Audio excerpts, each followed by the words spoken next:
The fog was thick that morning as Ethan and his loyal German shepherd Rex stepped inside the old cabin for the first time. Dust hung in the air like smoke, and every creak of the floor felt like a memory waking up. Rex stopped suddenly, ears sharp, tail stiff, pawing at a spot near the corner of the room. Ethan knelt down, brushed away the dust, and saw the faint edge of a metal box hidden beneath the boards. What had been buried there for so long? Why did his grandfather choose to hide it? And what truth was Ethan about to uncover? Before we begin this story of loss, loyalty, and redemption, where are you watching from tonight?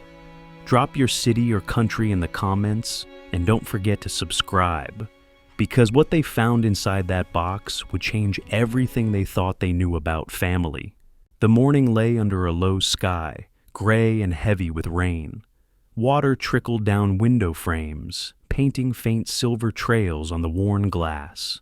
The city moved slowly beneath the drizzle, cars sliding by like ghosts, umbrellas blooming and folding like tired flowers. The air smelled of damp concrete and rust, the kind of morning that made the world feel suspended between sleep and memory. In a small apartment on the city's edge, Ethan Hale sat at a crooked table with a chipped mug of coffee that had long gone cold. He was in his mid-40s, tall but lean, built from years of carrying weight that no longer showed on his frame. His dark brown hair, streaked faintly with silver, clung to his forehead, and a trimmed beard framed the sharp lines of his face. There was a scar running from the corner of his cheek toward his jaw, a pale reminder of the war that refused to stay gone. His eyes, deep hazel and restless, carried the exhaustion of someone who had seen too much and trusted too little since. By the door, Rex, a 5-year-old German shepherd with a sable coat and amber eyes, lay watching him quietly. Every so often, the dog's ears twitched at the sound of dripping water from the ceiling leak, his tail giving one lazy thump, as if to remind Ethan that the world was still turning. Rex had the steady composure of a soldier, but in his gaze lingered something softer, loyalty tempered by shared pain. Ethan rubbed the back of his neck, his shoulders tight. The night before had brought another storm of flashbacks, the desert wind, the thud of boots on sand, the flash of light before the noise. He remembered freezing mid-motion, his breath trapped in his throat. Rex had nudged him gently through the panic until the shaking eased. When the knock came, it startled both of them. Ethan opened the door to find a thin young mail carrier in a damp uniform, raindrops clinging to his cap. "Mr. Hale?" the man asked, glancing at the clipboard. "Yeah," Ethan muttered. "Certified letter. Need a signature." Ethan scrawled his name, closed the door, and turned the envelope over in his hand. It was thick, cream-colored, and smelled faintly of paper and dust, not the kind of thing that belonged in his mailbox. The letterhead read, "Law Offices of Calver and Hume, Ulu District." Rex sniffed the envelope curiously, then sat back with quiet patience. Ethan tore it open, his fingers slightly trembling. "Mr. Ethan Hale, we are writing to inform you that you have been identified as the next of kin to the late Mr. Severin Hale of Lake Rootservie. The estate in question includes a small island parcel and its remaining structures. Please contact our office at your earliest convenience to arrange transfer or inspection." He read it twice, his pulse steady but distant. Severin Hale. The name stirred something fragile and half-forgotten. His grandfather, the one his father had spoken of only once, in bitterness. He built ships for others, his father had said, but not one home for his own. Ethan leaned back in the chair, the letter still open in his hand. Ulu District. He remembered hearing that name as a boy, some cold northern place near the lakes. It felt more like a story than a destination. Rex stood and came closer, resting his head against Ethan's knee. "You ever heard of inheritance, boy?" Ethan murmured. "Because I sure didn't expect one." Outside, thunder rolled far away. The rain thickened, rattling against the window pane. He turned his gaze around the apartment, the peeling wallpaper, the unpaid bills, the eviction notice half hidden under a stack of newspapers. He'd lost his job 2 weeks ago after freezing on site. The sound of steel hitting steel had pulled him back to a day overseas, the same deafening clang before an explosion. His foreman had shouted his name, but Ethan hadn't heard. When he came back to himself, everyone was staring. He hadn't gone back since. He sighed, tracing the edge of the letter. Maybe it was another problem, taxes, paperwork, a mistake. But maybe it was something else, a start, or at least a distraction from everything collapsing around him. Rex watched him closely, head tilted. "Yeah, I know that look," Ethan said softly. "You think we should go." By late afternoon, the drizzle had turned into a slow silver rain, and the city lights bled softly through the mist. Ethan found himself walking without purpose. Rex beside him, paws splashing through shallow puddles. The street smelled like wet stone and distant smoke. Every passerby hurried somewhere, faces hidden beneath hoods. But Ethan felt no rush. For once, the city's indifference was comforting. He stopped at a corner where a large mural stretched across an old brick wall. It showed an older man holding the hand of a small boy as they walked along the shore. The sea behind them, painted in tones of blue and silver. The artist had caught a strange tenderness in their faces, not happiness, but understanding. Time and rain had softened the lines, and now water streamed down the old man's cheek like tears. Ethan stared, his throat tightening. The boy's face, dark hair, sharp eyes, looked like a version of himself he hadn't seen in years. Something inside him shifted, quietly, almost imperceptibly, like a door opening after a long winter. "Maybe you're calling me, old man," he whispered under his breath. Rex gave a low, soft bark, as if answering. Ethan smiled faintly, rain sliding down his face. "Yeah, maybe it's time to listen."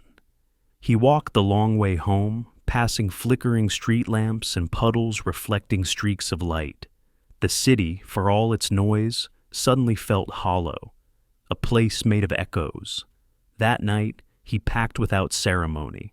A few clothes, a photograph of his parents long before the shouting began, his father's pocket knife, and Rex's leash. The letter, folded carefully and tucked into his jacket pocket. The walls around him were still damp with the smell of rain. The refrigerator hummed quietly. Somewhere outside, a train passed, the sound low and fading. Before he left, Ethan stood in the doorway and looked around one last time. Everything in that apartment, the broken chair, the water stain on the ceiling, the half-drunk bottles, felt like remnants of someone else's life. For the first time in years, the thought of leaving didn't feel like running away. It felt like finally answering something that had been calling all along. He slung the duffel bag over his shoulder. Rex was already standing by the door, tail wagging once, eyes bright and steady. "We're not running this time, buddy," Ethan said quietly. "We're going home, whatever that means." The elevator was out again, so they took the stairs, 4 flights down. The hallway lights flickered. On the street below, the rain had thinned to mist. Neon signs shimmered in the puddles like oil on water. As they turned the corner, the mural came into view again under the streetlight. The sea in it seemed to ripple, alive with reflected light, and the 2 figures, the old man and the boy, looked as if they were walking towards something unseen. Ethan stopped for a moment, eyes tracing the outline of the old man's weathered hand. He exhaled slowly. "All right, old man," he murmured. "Let's see what you left behind." Rex barked once, short, clear, and certain. And together, under the whispering rain, they disappeared into the sleeping city. A man, a dog, and a letter that would lead them back to everything they had lost. The road stretched like a ribbon of gray through endless miles of pine and fog. Ethan drove an old pickup whose heater coughed more than it breathed. The windshield wipers squeaked rhythmically, sweeping aside thin trails of rain. Rex lay in the back seat, his head resting on Ethan's shoulder, eyes half closed but always aware. The dog's steady breathing blended with the hum of tires on wet asphalt, a slow, almost meditative rhythm that kept Ethan grounded. The city had fallen behind hours ago. What remained ahead was silence. Ethan's mind replayed fragments of the letter, folded in his jacket pocket.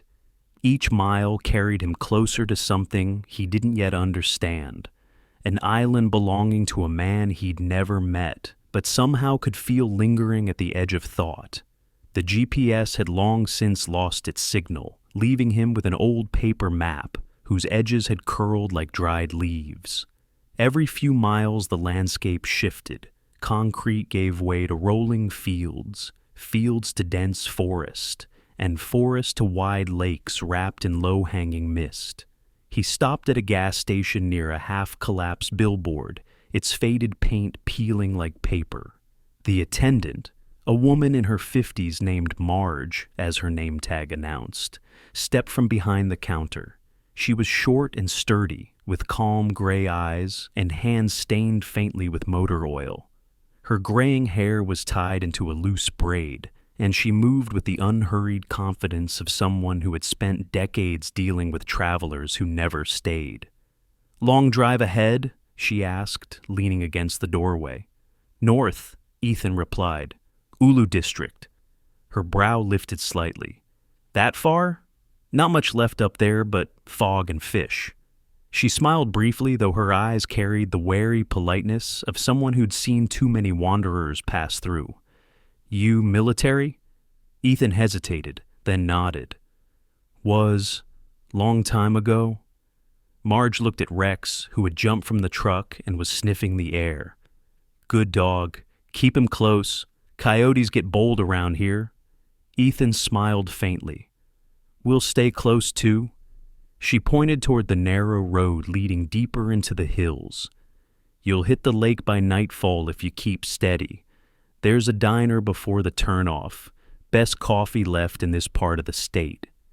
He thanked her, filled the tank, and drove on. The fog thickened as afternoon slid toward dusk. Pines leaned over the road like silent watchers. Every now and then, a deer flashed between the trees, gone before Ethan could blink. When the diner appeared, its windows glowed a faint amber against the mist. A flickering sign read, "The Northern Spoon." Inside, warmth greeted him, coffee, frying butter, and the faint hum of an old jukebox playing a tune from decades ago. A handful of locals sat at the counter, their low conversations blending with the hiss of the grill. Behind the counter stood Sarah Lindholm, the owner and cook. She was tall and slender, perhaps late 40s, her auburn hair tied back in a practical bun. The lines around her eyes hinted at both laughter and loss. Her skin was pale from long winters, and she moved with the quiet grace of someone who worked hard enough to fill every silence. When she spoke, her voice carried that practiced warmth of small-town kindness, genuine but careful. "Coffee?" she asked as Ethan sat down. "Please, black." Rex lay beside his stool, tail thumping once in acknowledgement. Sarah glanced at him with a faint smile. "Well, aren't you handsome?" she said softly, setting a small bowl of water on the floor. "On the house." Ethan nodded, grateful. He noticed her eyes flicker toward his jacket, the faded army patch near the shoulder. "You headed north?" she asked. "Yeah, Lake Rutservi. Ever heard of it?" Sarah paused while pouring coffee. "Can't say I have, but an old fisherman used to stop by who mentioned a Severin Hale. Said he lived out there years ago. Bit of a loner." Ethan's grip tightened slightly around the cup. "That's my grandfather." Sarah looked up, genuinely surprised. No kidding, folks said he was particular. Never came to town much after his wife passed. Bought supplies in bulk, built everything himself. She hesitated, then added more softly. They said he was kind, in his own quiet way. The rain outside softened into a drizzle. Ethan stared into the dark surface of his coffee. Guess I'll find out what kind of man he was. Sarah studied him for a moment. Places like that hold on to things. Memories, sounds, ghosts if you believe in them. Sometimes they hold on so someone else can come and set them free. Ethan looked up. Her tone wasn't mystical, only tired, like someone who had lost her own share of people.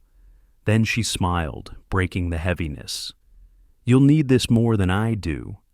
She reached under the counter and produced a small, rusted key, looped on a string of faded twine. Its surface bore the initials S.H. Where'd you get that? Ethan asked. Been here since before I took over, Sarah said.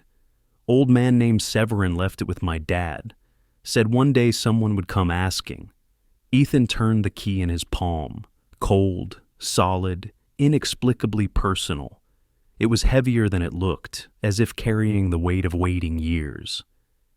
Guess that someone's me, he said quietly. Sarah smiled. Guess so. When he stood to leave, she wiped her hands on her apron and walked him to the door. Careful out there, she said. Fog plays tricks this time of year. Roads turn to rivers if you don't know where you're going. He nodded. Thanks for the warning. As Ethan stepped outside, the bell above the door chimed softly. The night air smelled of pine and rain, and the fog had thickened again, wrapping the world in silver haze. He slipped the key into his pocket, feeling it settle like an anchor. The last stretch of road wound around the lake in silence. Headlights carved pale paths through mist, occasionally catching the shimmer of water beyond the trees. Rex sat upright now, ears pricked, as if sensing they were nearing something significant. Ethan reached over and scratched his neck. Almost there, boy. The road ended at a weathered sign half hidden under moss. Route Zervi Landing, private docks. Beyond it lay the faint outline of the lake, vast and still, a mirror for the clouds above. The air was colder here, sharper, filled with the scent of wet wood. Ethan parked beside a collapsed boathouse. The sound of water lapping against the dock filled the quiet. Rex leapt out, tail swaying low, nose twitching at the unfamiliar air. Ethan followed, boots crunching on damp gravel. There, half hidden beneath an overturned canoe, lay an old rowboat, chained but intact. The metal lock was rusted, and when he brushed away the debris, he saw the same faint initials. S.H. He pulled the key from his pocket and tried it. The lock clicked open with a reluctant sigh. Ethan's hands trembled slightly, not from fear, but from the quiet realization that he was crossing into memory itself. He stared out across the lake. The island was a shadow in the distance, its outline rising from the mist like something half-remembered from a dream. Rex whined softly, impatient but curious. Yeah, Ethan said under his breath. We're going. He pushed the boat into the water. The oars creaked, ripples widening around them. Behind, the lights of the diner faded into nothing but fog. Ahead, the island waited, silent, unchanged, and unknowingly alive with everything that once was. Fog drifted like silk over the still water as Ethan rowed toward the island. Each pull of the oar sounded like a heartbeat in the quiet morning. The mist blurred the horizon until sky and lake became one pale gray world. Rex stood at the bow, muscles tense, nose twitching, his fur damp with spray. He looked like a sentinel carved from bronze and breath.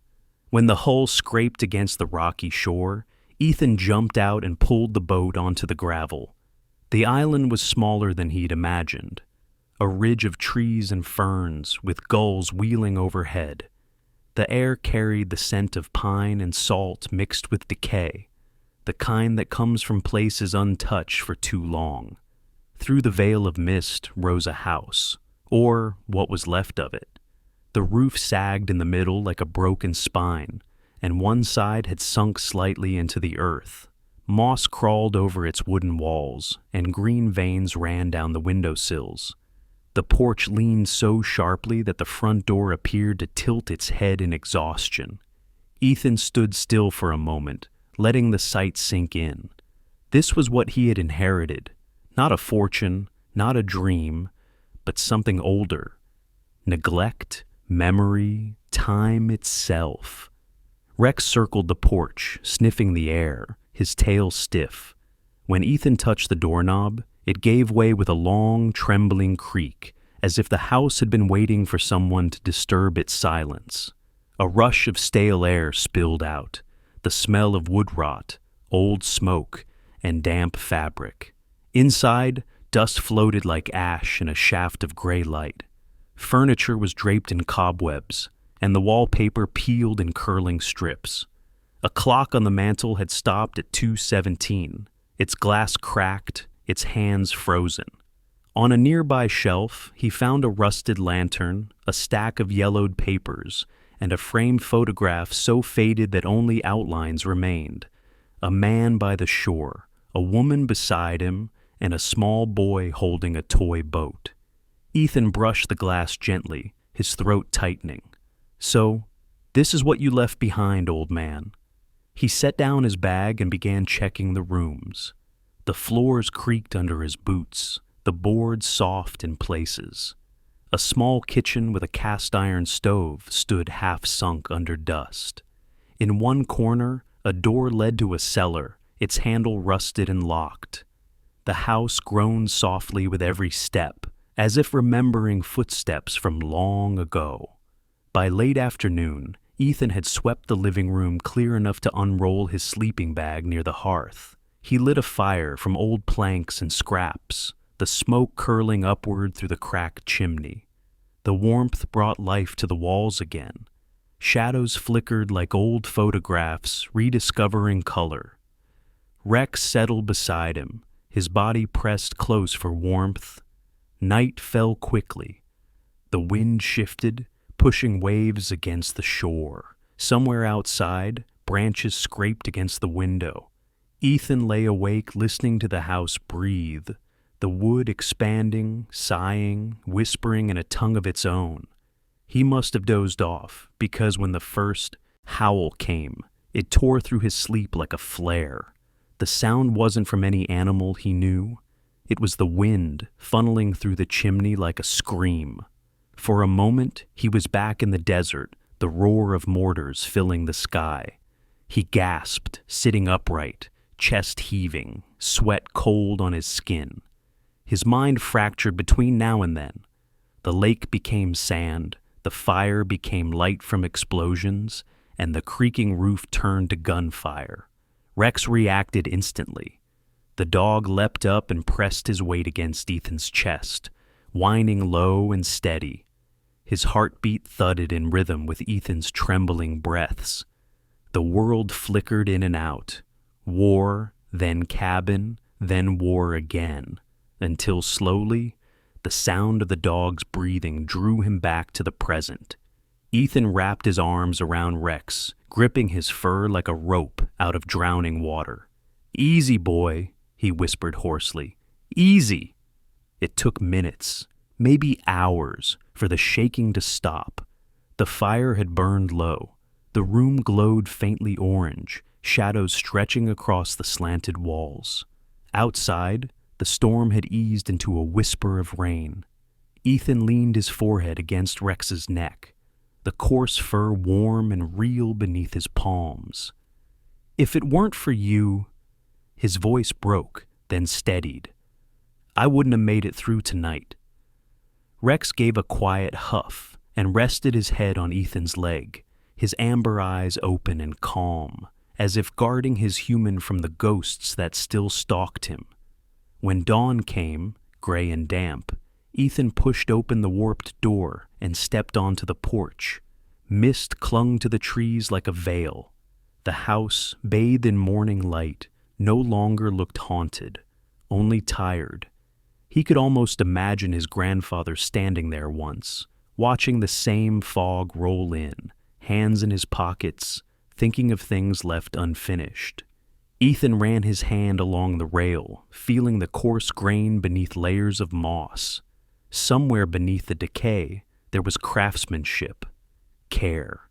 A man had built this with his own hands. "I'll fix you up," he murmured. "Not perfect, but enough." Behind him, Rex barked once, a short, approving sound that echoed faintly through the mist. He turned back toward the hearth, where something on the mantel caught his eye, a small brass compass, its glass fogged with age. When he picked it up, the needle quivered but didn't point north. Beneath it, scratched faintly into the wood, were 3 letters. S.H. Ethan smiled faintly. "Guess you're still guiding me, old man." The island was silent, but no longer lonely. The fire crackled, Rex sighed contentedly, and for the first time in years, Ethan felt the fragile beginning of peace. He didn't know it yet, but somewhere within that crooked house lay more than memory, something left for him to find, something that would test what little faith he still carried. But for tonight, all he could do was breathe and be thankful he still could. Morning came slowly to the island, dragging mist across the trees like a heavy blanket. The air was thick with the smell of damp earth and pine sap, and the old house seemed to breathe again under the pale light. Ethan rose early, his joints stiff from sleeping on the wooden floor. Rex was already awake, tail brushing lightly against the boards as he waited by the hearth. The dog's fur caught the morning light, black and bronze streaks glinting like burnished metal, and his amber eyes followed every motion with alert devotion. Ethan brewed a cup of instant coffee using a small camping stove, the bitter smell mixing with the faint scent of mold. He had spent the night thinking about his grandfather, the man whose presence seemed to linger in every creak of the walls. There was work to do, and he welcomed it. Anything that kept his mind and hands busy was better than the empty quiet that waited behind stillness. He began clearing out the kitchen first. The ceiling had bowed slightly, and the walls were stained with age. Shelves sagged under jars, filled with what might once have been preserves, but were now only dark, unrecognizable lumps. Dust swirled around his boots with each step. Rex lay nearby, resting but attentive, occasionally lifting his head to follow the broom's sweep. When Ethan moved an old iron stove aside, a loose floorboard shifted with a hollow thud. He frowned. "Hear that, buddy?" The sound had a weight to it, a hollow space beneath. He tapped it again. Same dull echo. Rex stood, ears pricked. The dog sniffed the air, then trotted to the spot beside the stove. He began to paw the wood, short, sharp scratches, tail wagging in a slow, deliberate rhythm. Ethan crouched beside him. "You found something, didn't you?" Rex barked once, then looked up expectantly. Ethan pried at the edge of the floorboard with a rusty crowbar he had found near the porch. The wood resisted, then gave way with a groan, splintering slightly. Beneath it lay a cavity lined with tar paper. The faint metallic glint of something buried caught his eye. His heartbeat quickened. He cleared away the dirt and saw a box, iron, heavy, wrapped carefully in oilcloth. Someone had taken great care to protect it. It took several minutes to haul it out. The hinges were corroded, but the lock gave way under pressure. When the lid finally lifted, a puff of stale air escaped, the smell of age and paper and rust. Inside were layers of folded cloth, brittle with time. Ethan unwrapped them carefully. The first thing he found was a letter, sealed with wax that had long since cracked. The handwriting was firm, deliberate, written in dark ink that had faded to brown. At the top of the page was the familiar signature, Severin Hale. Ethan sat cross-legged on the floor, the letter trembling slightly in his hand as he began to read. If you are reading this, then the island has found you, as it once found me. I could not sell this land, not because it was worth much, but because it is the last piece of what we were. The others, your uncles, your cousins, they sold their parts and left for the cities. They traded silence for noise, memory for progress. But this place, this small piece of rock and water, still remembers our name. If you have come back, perhaps you too have lost something the world could not give back. Keep the island, let it breathe again. What I could not rebuild, maybe you will. Ethan lowered the paper slowly. His chest felt tight, not from grief, but from recognition. The words were not written for him, yet they seemed to speak directly into the hollow he had carried for years. Under the letter was a blueprint, drawn with remarkable precision. It was a sketch of the same crooked house, but restored. Straighter beams, new windows, a dock rebuilt with stone foundations. Notes were scribbled in the margins in the same handwriting. If someone finds this, finish what I couldn't. Beneath the blueprint, another envelope lay sealed in a small metal tin. When Ethan opened it, his breath caught.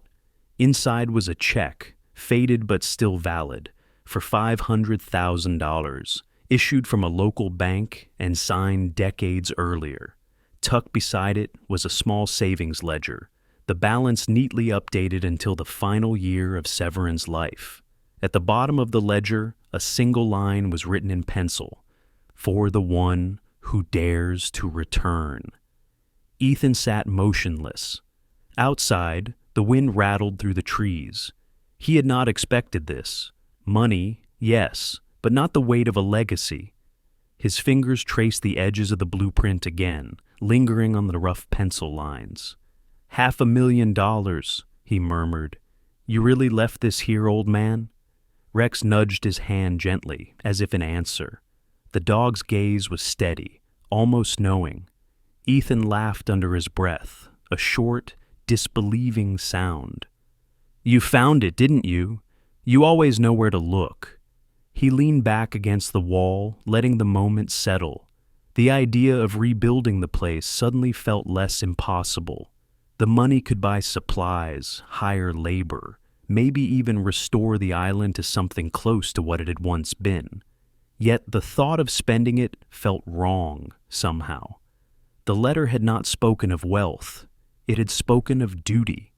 He looked around the room again, taking in the sagging walls and the water-stained ceiling. The house was a ruin, but now it was a ruin with a purpose. Ethan folded the documents carefully and placed them back inside the box, except for the letter, which he set on the table beside the lamp. He poured himself another coffee, hands trembling slightly from something deeper than caffeine. He stared at the flickering fire, the shadows shifting across Rex's face. Maybe this is what he meant, Ethan said softly. Maybe it's not about holding on to the past, but rebuilding what was worth keeping. Rex stretched out his front paws and laid his head on Ethan's knee. His fur was warm, his breathing steady, his eyes bright as molten amber. Ethan reached down, resting his hand on the dog's back. We found it, didn't we? He whispered, the secret he left behind. Outside, a faint breeze moved through the birches, carrying with it the smell of rain and the low murmur of the lake. The island seemed to exhale, not with sadness, but with something like relief. Ethan stayed awake long after the fire died, reading and rereading Severin's letter until the ink seemed to blur into the grain of the paper. When sleep finally came, it was deep and dreamless. And somewhere in that sleep, the island settled too, as if, for the first time in years, it knew it was no longer alone. Ethan hadn't been to a bank in years. The very thought of it tightened his chest. The sterile light, the low mechanical hum, the numbers flashing on digital screens. Crowds, waiting. the kind of waiting that made his pulse quicken and his palms damp. But he had to go. The check, yellowed but astonishingly valid, rested inside the inner pocket of his jacket, folded with care. It wasn't just money, it was his grandfather's unfinished sentence. The nearest town lay 40 miles inland, a quiet place called Havers Creek, built on the bones of old logging roads and the sigh of a forgotten river. He drove there in the borrowed truck from the ferry landing, Rex sitting upright beside him, nose pressed to the cracked window. The dog loved movement, the wind, the scent of open air. But he seemed to sense Ethan's tension, his gaze darting from Ethan's face to the world beyond the glass. The bank sat on the corner of Main Street, a brick building with green awnings faded by sun and rain. Inside, the air smelled faintly of paper and disinfectant. Ethan froze for a moment at the entrance, overwhelmed by the murmur of voices, the clicking keyboards, the sharp beep of a ticket dispenser. PTSD never arrived loudly. It crept in through small, ordinary sounds. His breathing quickened, shoulders tightening. Rex nudged his leg gently. The dog's presence was a steady weight against his anxiety. Ethan took a slow breath and pressed his ticket number. The machine beeped, too loud. He flinched. Rex leaned closer, his head resting on Ethan's knee, grounding him. When his turn came, he approached the counter where a woman in her early 60s looked up from her monitor. Her nameplate read Margaret Calloway. She had silver hair pinned neatly in a bun, thin wire-framed glasses, and eyes the color of riverstone, calm, unhurried, unjudging. She reminded him in a way of the nurses at the Veterans Clinic, kind but watchful, someone who had seen too many quiet breakdowns behind polite smiles. "Morning, sir," she said. "What can I help you with?" Ethan laid the check on the counter, careful not to wrinkle it further. "I need to verify this. It's old. Belonged to my grandfather?" Margaret adjusted her glasses, scanning the faded signature. "Well, I'll be," she murmured. "Hale. I haven't seen this name in years. You from the lake?" He nodded. "Just recently returned." Her gaze softened. "Your grandfather was a customer here, very old-fashioned man. Used to come in once a month, always with his hat on, rain or shine. Said it was bad luck to handle money bareheaded." She smiled faintly. "Wait here a moment. I'll see what records we have." The minutes stretched painfully. The hum of printers made his stomach twist. The murmur of strangers felt like distant thunder. Rex's steady breathing kept him from slipping into panic. He whispered quietly, "Good boy. Just stay close." When Margaret returned, she held a small folder. "Well, Mr. Hale," she said, "it seems your grandfather was more meticulous than most. The account was dormant, but the balance was transferred into a federal bond fund. The value, with interest, stands at just over $540,000. Ethan exhaled, a sound halfway between relief and disbelief. "It's still good?" "Perfectly," she said, stamping a form. "You'll need to reopen a holding account, but the funds are yours. If I may," she lowered her voice, "your grandfather once told me he wasn't saving this for himself. He said it was for the one who comes back. I suppose that's you." For a moment, Ethan couldn't speak. His throat tightened.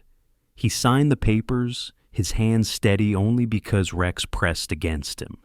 When they stepped back outside, the wind was sharp but clean. He crouched beside the dog.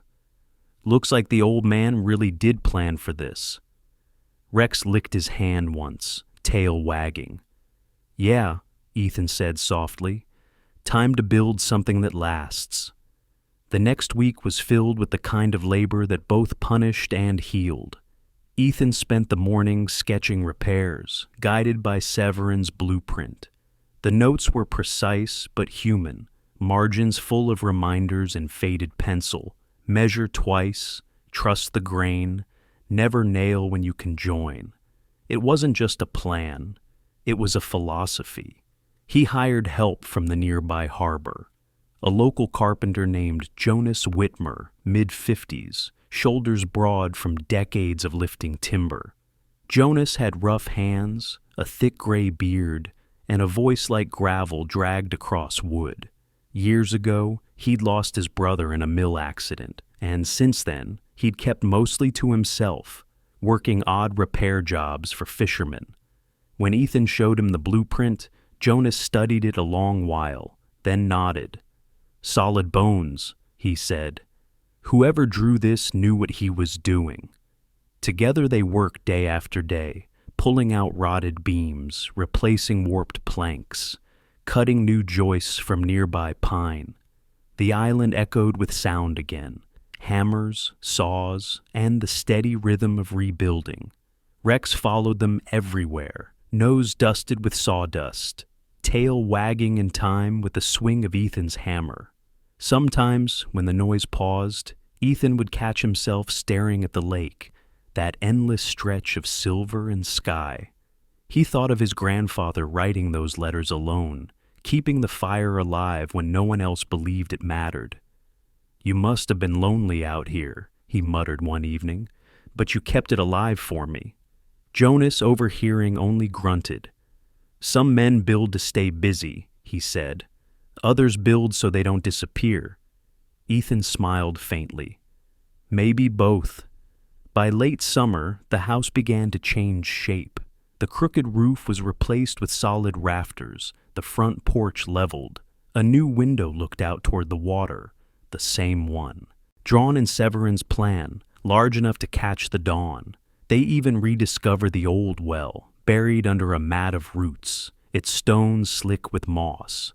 When they cleaned it, fresh water bubbled up cold and pure.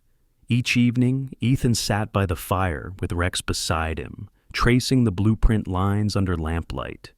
"If someone builds with love," he read aloud from Severin's note, "the house will stand." He whispered, "We're trying, old man, we're trying." It wasn't easy. His hands blistered, his shoulders ached, and the nightmares still came. But now, when the panic clawed at him, he had something real to hold on to. The sound of hammers, the bark of his dog, the feeling of pine shavings clinging to his skin. They became his rhythm of survival. As autumn drew near, a light frost silvered the roof beams at dawn. The lake mirrored the pale sun, calm and endless. Ethan stood outside, coffee in hand, Rex sitting at his feet. The house still wasn't finished, but for the first time, it stood straight, proud and alive. He imagined Severin watching from the shore, nodding once, maybe even smiling. "Guess it's our turn now," Ethan said quietly, "to finish what you started." Rex wagged his tail, the only sound breaking the silence. And for a brief golden moment, man and dog stood before the house that was no longer broken, breathing in the scent of pine, smoke, and possibility. The first sign of the storm was silence.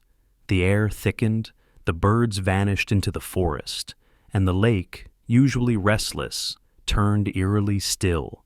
Ethan stood on the porch that evening, watching the horizon darken, the sky bruised into a color between violet and steel, clouds stacking upon clouds like mountains made of shadow. The wind carried a taste of metal, that strange electric tang that comes before a downpour. Rex paced beside him, tail low, ears flicking toward the shifting air. The German shepherd, now 6 years old, had grown into a creature both graceful and formidable, his coat deep bronze and black, the fur along his neck rising when he sensed something wrong. His instincts were never wrong. "Yeah, I feel it too," Ethan murmured. He ran a hand over the dog's head, the fur already prickling with static. "Looks like it's going to be a rough one." Inside, the fire hissed weakly against the rising wind. Jonas had left earlier that afternoon, taking the ferry before the weather worsened.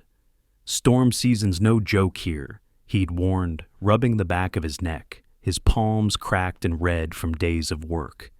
"These islands catch the worst of it. You take care, soldier." Ethan had smiled at that. "You too, old man." Now, as twilight thickened, the first drops hit the window, heavy, deliberate. Then came the rush, sheets of rain slamming against the walls. The wind howled through the trees, bending the birches like thin reeds. Ethan closed the shutters, checked the door, and fed the fire again. But the draft forced smoke back down the chimney, filling the room with a faint haze. Rex circled near the table, restless. The lamp flickered. For a moment, the sound of thunder was replaced by another. The deep, echoing thud of explosions buried in memory. Ethan's breath hitched. The flicker of lightning through the window became flashes of mortar fire. The wind howling outside turned into the roar of engines, the cries of men lost in sand and smoke. He dropped to his knees, hands clamping over his ears, eyes wide but unseeing. "Not again," he muttered, his body tensed, trembling. Every sound in the house warped into something from the desert. A radio call, a distant scream, the endless percussion of chaos. His chest seized, breath jagged and shallow. Rex moved instantly. The dog pressed his body against Ethan's chest, the full weight grounding him. He nuzzled Ethan's arm, whining softly, the sound low and rhythmic. When lightning cracked overhead, Rex barked sharply, snapping Ethan's attention back to the present. Another flash, another sound, and the dog shoved forward, forcing him toward the far wall just as a deafening crack split the air. A birch tree, tall and heavy with rain, gave way outside. The impact shook the ground, the trunk crushing the edge of the roof with a splintering roar. Debris scattered, dust rained down from the rafters. Ethan's pulse thundered in his ears. But Rex stayed pressed to him, panting, unflinching, his body a living shield. When the noise finally subsided, Ethan's breath slowed. The storm still raged, but his vision cleared. He realized what had just happened. If Rex hadn't pushed him, the collapsing beam might have crushed them both.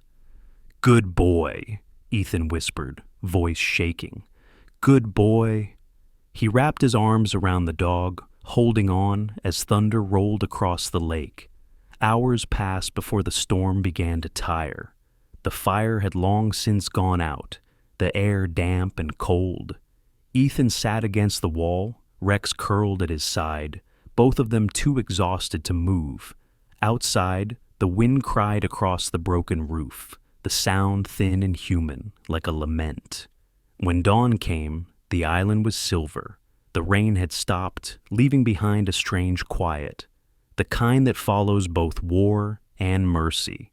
The lake shimmered under a sky washed pale, and smoke from the wet wood rose in soft spirals. Ethan stepped outside barefoot, the boards slick beneath him. The damage was worse than he had hoped. The roof's edge had collapsed, shingles scattered like fallen feathers, and a birch trunk lay splintered across the porch. The air smelled of wet pine and earth. Jonas's voice echoed in his mind. "These islands catch the worst of it." He could almost hear the man's low chuckle following it. "But storms test what's worth keeping." Ethan ran a hand through his hair, dripping wet. He looked down at Rex, who stood beside him, fur matted and tail slow but steady. "You saved my life again," Ethan said softly. The dog tilted his head, eyes bright, as if confused by the gratitude. Ethan smiled faintly. "Guess that makes us even." He walked toward the fallen tree, touched the smooth cut of wood where lightning had struck. It smelled faintly sweet, like burnt sugar and rain. Somewhere in that scent was a memory. The voice of his grandfather saying, "If you build with love, it will stand." Ethan took a deep breath. "If he didn't quit," he whispered, "I won't either." Rex barked once, the sound sharp and sure. Ethan turned back toward the ruined section of the roof. The work ahead was heavy, maybe impossible, but something in him had shifted. The storm had taken part of what they had built, but it had also taken the weight of his fear with it. He retrieved his hammer, the handle slick from the night before. The first swing was clumsy, the nail bending sideways. He cursed softly, straightened it, and tried again. The sound rang out across the quiet island. Clang, clang, clang, each strike echoing into the still air. As the morning grew brighter, the rhythm found him again.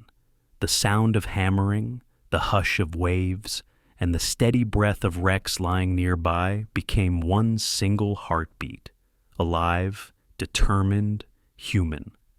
When Jonas returned a few days later, ferrying new timber and supplies, he stopped halfway up the hill and just stared. The roof already stood repaired, the frame sturdy despite rough edges. Ethan looked up from his work, sweat streaking his face. "Storm hit you bad," Jonas said, wiping his brow. "Yeah," Ethan replied, "but we hit back." Jonas gave a slow, approving nod. "That's how you stay." That night, as the last light faded across the lake, Ethan sat on the porch beside Rex. The birch stump glowed pale in the dusk, its broken form now part of the landscape. The wind brushed gently through the new beams above, and the house groaned, not in pain this time, but in gratitude. Ethan looked at the horizon, his voice barely above a whisper. "For the ones who fell," he said, tapping the hammer against the wood. "For the ones who kept building." The sound of his words disappeared into the soft hum of the lake. Rex rested his head on Ethan's boot, eyes half closed, tail thudding once in quiet agreement. By late autumn, the island had begun to resemble the dream that Severin once sketched in blue ink. The repaired roof shone under morning frost, the dock stretched into still water, and a faint column of smoke rose from the chimney each dawn. Ethan had found rhythm again, rising with the mist, working until dusk, eating simple meals while Rex slept near the hearth. The days were quieter now, filled with the steady music of rebuilding. Yet peace, he'd learned, was often the first thing greed came to find. The news spread slowly, like ripples across the lake. A local paper ran a short article titled, "Veteran Restores Forgotten Island Estate." It was meant to be a small story, human interest at best, but by the time winter shadows lengthened, strangers had begun asking questions. Some came by boat just to gawk from a distance. Others brought cameras. And one day, a man in a tailored gray coat arrived uninvited. He introduced himself as Thomas Hart, early 50s, sharp features, dark hair turning silver at the temples. Everything about him was pressed and deliberate, his tie perfectly aligned, his shoes too clean for a dock. His smile had edges, a businessman's version of warmth. "Mr. Hale," he said, extending a manicured hand. "Quite the miracle you've built here." Ethan didn't take the hand. "Just fixing what was broken." Hart chuckled softly, undeterred. "A noble sentiment. But I think we both know this place could be more than a monument. It has potential. Natural springs, lake access, old timber. My firm specializes in eco-retreats, therapeutic lodges. You're a veteran, yes? You'd understand the need for recovery spaces. Imagine this island rebuilt as a sanctuary for others like you." Ethan crossed his arms. "We already have one." Hart's smile thinned. "I'm offering you a way to expand that vision, with real funding. You could live here comfortably for life." He slipped an envelope from his coat. "A generous offer, well above market value." Ethan glanced at it, but didn't reach for it. "It's not for sale." Hart blinked once, surprised at the bluntness.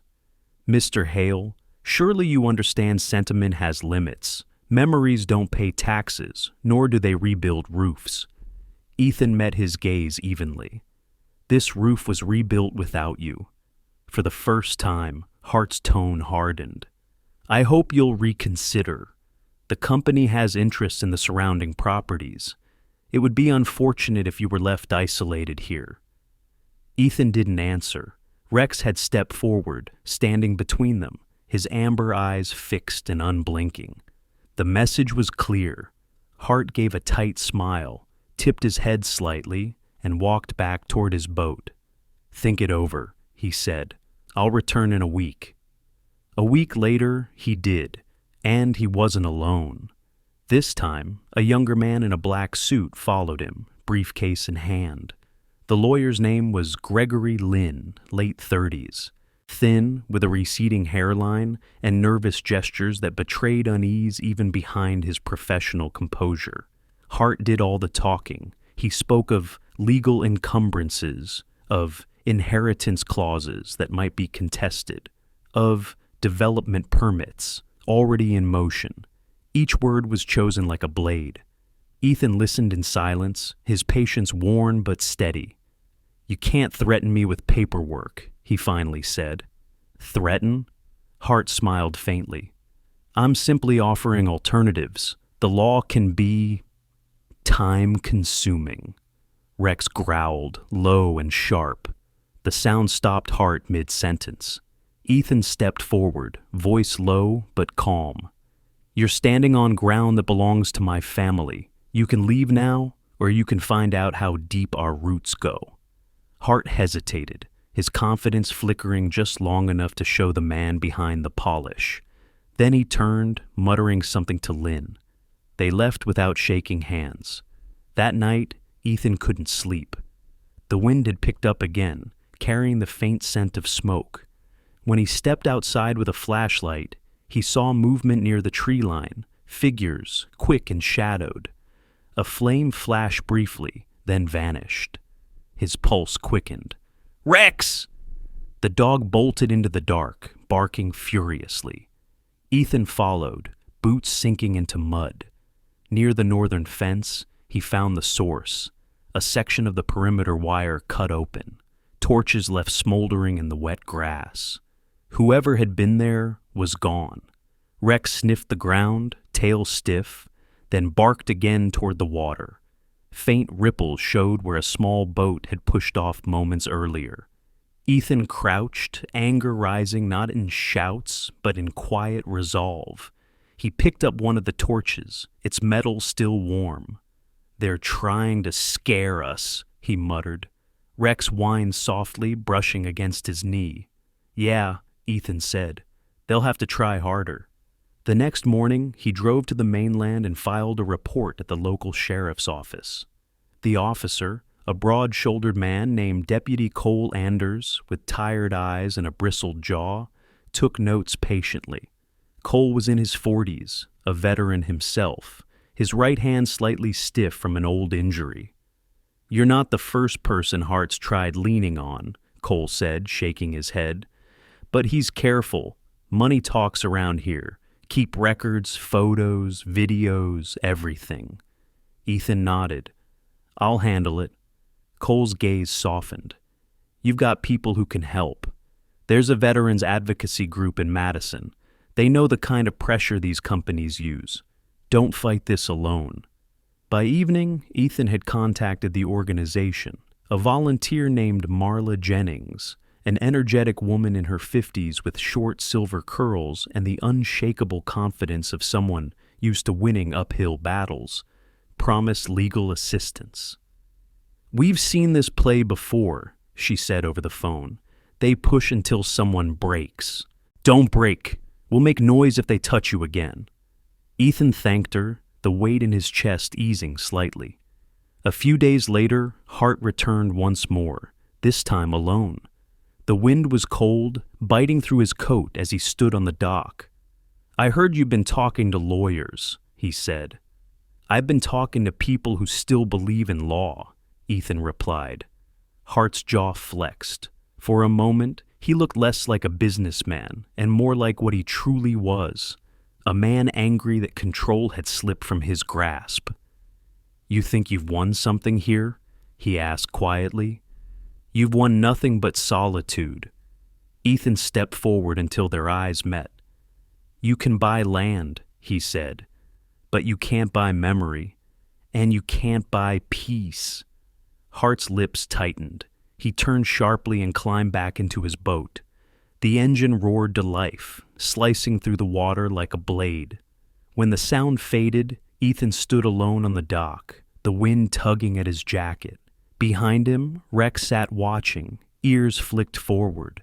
The sky was pale and endless, and for the first time in weeks, Ethan felt the island settle again, quiet but unbroken. He looked down at Rex and smiled faintly. "One storm down," he said, "the other kind this time." Rex wagged his tail, and together they walked back toward the house, the home that still stood against all odds. Winter faded slowly from the lake, leaving behind a world washed clean. The ice receded in cracked white sheets, and the birches stood bare but waiting, their branches silvered with promise. Ethan rose each morning to the soft rhythm of thaw, dripping eaves, the murmur of running water beneath melting frost, and Rex stretching beside him, yawning deep enough to shake the dust from his fur. By the time spring arrived, the island had begun to hum with quiet life. The house, once broken, sagging, almost beyond saving, now stood proud against the wind. Its windows glowed in morning light, its porch framed by rows of new cedar posts. The dock reached farther than before, strong enough for a small boat or two. Ethan and Jonas had rebuilt every inch of it by hand. The work had hardened Ethan's palms, darkened his skin, and left his shoulders stronger. But what the island had rebuilt inside him was something deeper, an endurance not born of battle, but of belonging. The fight with Hart had ended weeks ago. Lawyers had withdrawn, the company had backed down. The island, for now, was safe, but Ethan knew it couldn't remain a fortress built by one man alone. He had read Severin's letters again and again, searching for meaning beyond inheritance. The final one, written in shaking pen strokes, had said, "What we build must outlast solitude. Family keeps the walls from falling." So, one morning, he sent letters of his own. He wrote to his cousins, people he hadn't spoken to in years, faces he only half remembered from childhood summers. He told them about the house, the island, and the legacy left behind. He wrote simply, truthfully, "This place was meant for all of us. If we keep selling our past, one day there will be nothing left to return to." Weeks passed before anyone replied. Then one day, as the afternoon sun stretched gold over the lake, a boat appeared on the horizon. It carried 3 passengers, 2 men and a woman, the last of the Hale line scattered across cities and careers. Mark Hale, the eldest cousin, was in his early 40s, tall but softened by years behind an office desk. His beard was neatly trimmed, but his eyes betrayed a man who had learned to measure life by deadlines and deals. Lydia, his sister, stood beside him, mid-30s, dark hair tied in a low braid, her face pale from years indoors, hands clutching a camera she kept raising to the water as though trying to remember it. The third was Henry, their younger cousin, a carpenter by trade. He was lean, sun-browned, and spoke little, but when he did, his words carried the quiet steadiness of someone who still trusted his hands more than promises. When they reached the dock, no one spoke at first. Ethan waited by the shore, Rex sitting tall beside him. The silence stretched, filled only by the sound of water against wood. Lydia broke it first. "It's smaller than I remember," she said softly. Then her voice cracked.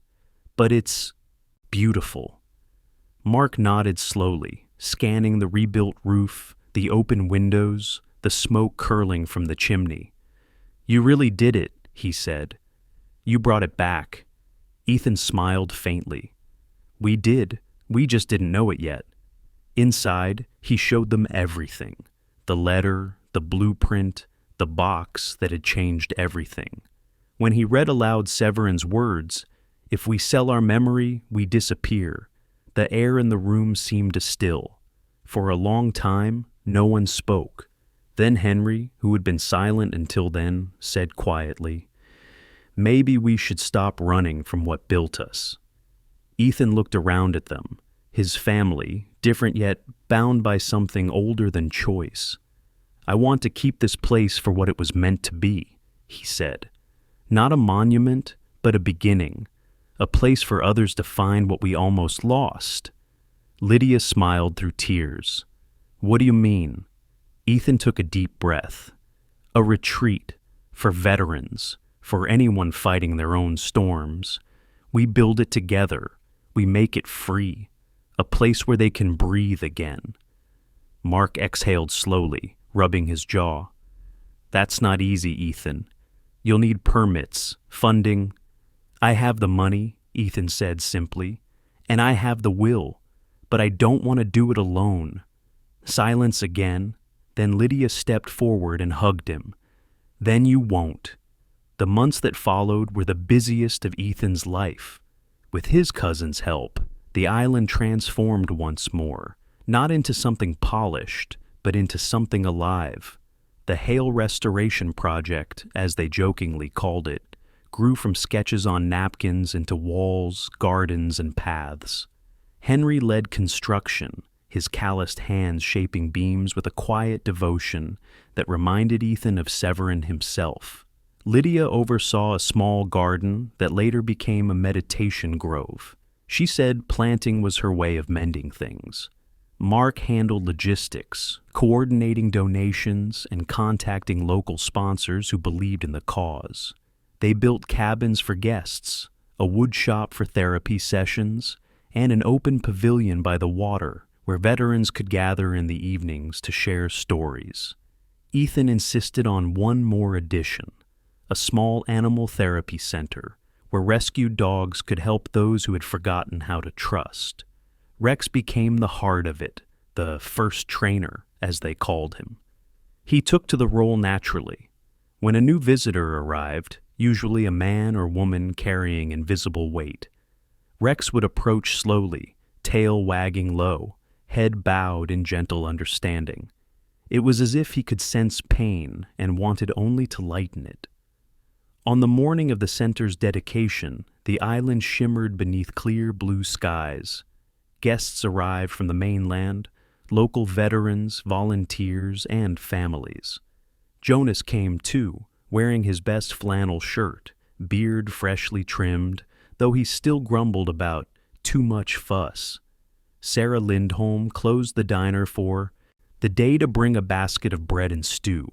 Even Deputy Cole made the trip, standing near the back with quiet pride. Ethan took the stage, a simple wooden platform overlooking the water. He held Severin's last letter in his hands. "My grandfather once wrote that, if we sell memory, we disappear," he said.